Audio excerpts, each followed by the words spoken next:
Olá, a gente vai mergulhar fundo num ensaio que bota o dedo na ferida. Ele mostra como a fé virou uma espécie de produto de prateleira e, ao mesmo tempo, como a política se transformou num grande reality show. É bom se preparar porque a reflexão aqui é sobre o preço que a gente, como sociedade, está pagando por tudo isso. O ponto de partida é essa imagem, que é muito poderosa, né? Pensa numa feira livre, um lugar onde tudo, absolutamente tudo, parece ter um preço. A ideia central aqui é essa: a esperança, a fé, a espiritualidade, tudo isso virou moeda de troca num enorme balcão de negócios. Então, vamos tentar entender a primeira parte desse argumento. Como é que algo tão íntimo, tão pessoal quanto a espiritualidade foi parar numa prateleira como se fosse um produto qualquer?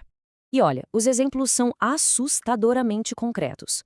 A gente não está falando de metáfora, não. A gente está falando de pipoca sendo vendida para assistir a um culto, de acessos VIP para sentar perto de celebridades da fé, de kits de batismo vendidos a R$ 80 e, claro, da promessa de prosperidade financeira, como se fosse um serviço personalizado que você contrata. E o ponto crucial é exatamente esse. O sagrado aprendeu a ter preço de tabela. É uma transação direta, sabe? Onde a mercadoria é a própria fé, vendida ali na nossa frente, sem o menor constrangimento. Agora, vamos ver como essa lógica do espetáculo e do consumo, se encaixa perfeitamente no campo da política. A transição, como a gente vai ver, é quase natural. O ensaio chega a criar um termo novo para isso: TikTokers do poder. E a definição, olha, é precisa. São aqueles políticos que meio que abandonaram os projetos, os palanques, para governar através dos seus perfis em redes sociais, transformando a gestão pública num show de entretenimento pessoal. A consequência disso é bem clara, né? A performance digital acaba se tornando mais importante do que a ação real.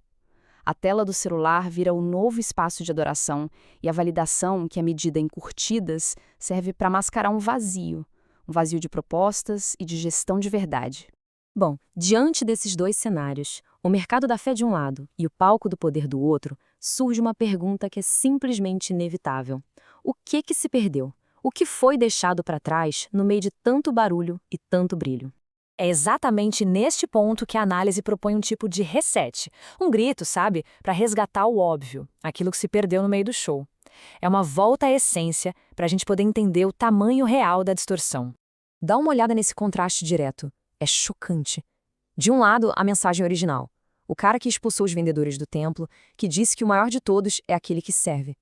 Do outro, a versão de mercado, a venda de lugares VIP, a obsessão pelo primeiro milhão e a transformação do caminho da entrega num cassino de bênçãos instantâneas. A traição parece completa.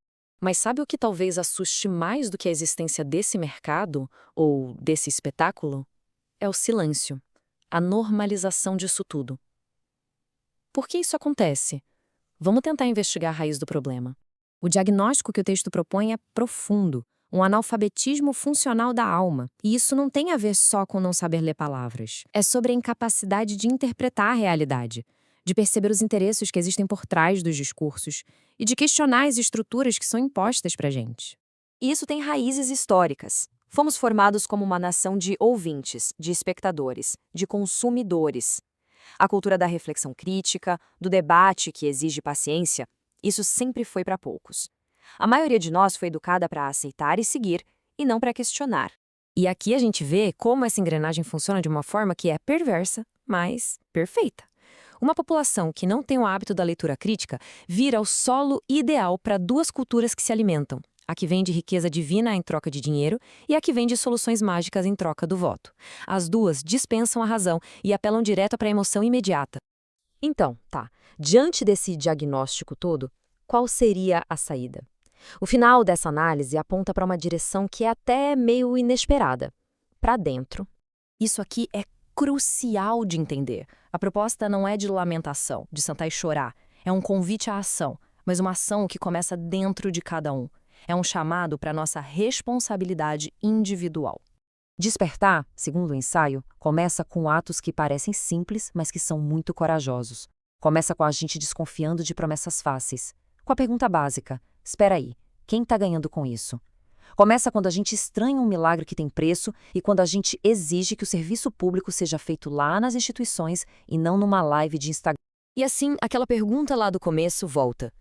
Só que agora ela ressoa com todo o peso dessa análise. Em que momento exato essa troca pareceu um bom negócio pra gente? Quando foi que a nossa essência e o nosso futuro coletivo ficaram tão baratos assim? No fim, a conclusão deixa a gente com uma escolha muito clara. O despertador interno está tocando. A gente pode simplesmente silenciar, virar para o lado e continuar dormindo, ou a gente pode se levantar e finalmente começar a perguntar. Em voz alta. A decisão é nossa.